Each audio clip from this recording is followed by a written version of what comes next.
السلام عليكم ورحمة الله تعالى وبركاته. الإخوة والأخوات، مرحبا بكم. اليوم إن شاء الله غنهضروا على واحد المستجد جديد اللي جابوا قانون المالية 2021 يتعلق بالإعفاء أو إلغاء الدعائر والغرامات والزيادات وصوائر التحصيل. يعني واحد لامنيستي فيسكال كتمكننا من أنه نستافدوا من الإعفاء ديال لي بيناليتي لي زاموند إي لي ماجوراسيون دو روتار إي لي فري دو ريكوفرمون.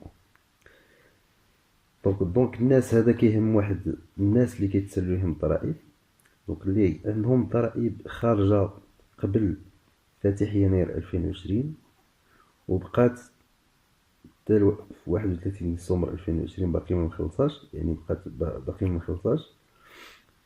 دونك عندهم الحق يستافدوا من الإعفاء أو إلغاء الدعائر والغرامات والزيادات وصوائر التحصيل. يعني عندهم البرانسيبال الناس اللي كتسلهم الضرائب، كاين الواجب الاصلي وكاينين الدائر والغرامات والزيادات. قانون الماليه 2021 كيعطيهم الحق من الاستفاده من الغاء الدائر والغرامات والزيادات والصوائر كونديسيون بشرط انهم يخلصوا الواجب الاصلي قبل فاتح يوليوز 2021. يعني انت كيتسلك الضرائب، هاد الضرائب خارجه قبل فاتح يناير 2021، عندك الحق تستافد من الإعفاء ديال الدائر والغرامات والزيادات بشرط تخلص الواجب الأصلي قبل فاتح يوليوز 2021. يعني قبل شهر 7 خصك تخلص الواجب الأصلي. نعطيكم مثال. دونك السيد كيتسلوه مثلا 40,000 درهم، فيه 20,000 درهم ديال البرانسيبال يعني الواجب الأصلي، و20,000 درهم ديال الدائر والغرامات والزيادات. دونك غيمشي عند قاضي الإدارة الإجبائية، غيمشي للإدارة الإجبائية يعني إدارة الضرائب. دونك كيخلص ليهم 20,000 درهم ديال البرانسيبال وكيستافد من الإلغاء ديال 20,000 درهم ديال الزيادات. وحاجة مهمة بأن باش تستافد هنا بدون طلب، يعني غير خصك تمشي لاكيس وكتخلص، دونك ما كتحتاج لا طلب لا والو.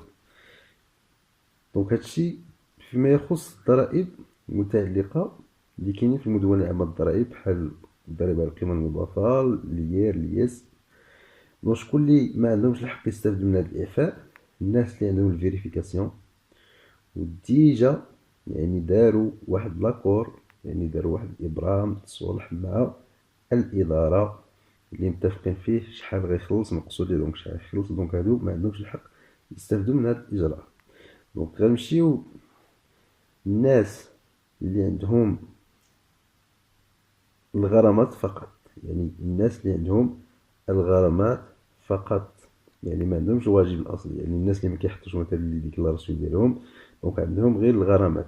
دونك هادو حتى هما عندهم اعفاء، يستافدوا من واحد اعفاء ديال 50%، بشرط حتى هما يخلصوا ديك 50% اللي بقات قبل 1 شهر 7 2021. يعني الناس مثلا عنده 20,000 درهم ديال الغرامات، دونك غيمشي غيخلص غير 10,000 درهم. هادو فيما يخص الضرائب ديال الدولة، يعني بحال تيفيا، لياس، ليير. وأيضا تلغى زيادة والدائر وفوائد التخير وسوائر تحصيل ديون الدولة غير الجبائية والجمركية المشار إليها في المادة 2 من القانون رقم 97/15 بمثابة مدونة تحصيل الديون العمومية. دونك إلا رجعنا لهاد القانون غنلقاو لو ريفوني الضمانيال، واجبات التسجيل والتنبر، لي كوندامناسيون بيكونيير لا ميم شوز. تا هادو كيستافدو من إلغاء الدعائر وفوائد التأخير وصوائر التحصيل شريطة يخلصوا الواجب الأصلي قبل شهر 7 2021. دونك هادو سي مناسبة للناس اللي كيتسلوهم الضرائب، يمشيو إدارة الضرائب بدون طلب، تمشي كتخلص الواجب الأصلي، شريطة تدي الواجب الأصلي قبل ما يفوت شهر 7 2021، يعني قبل فاتح يوليوز 2021، وتستافد من الإعفاء. دونك هذا هو الإجراء الجديد اللي جابو قانون المالية 2021. كنتمنى تسترجم لا فيديو. والسلام عليكم ورحمة الله تعالى وبركاته.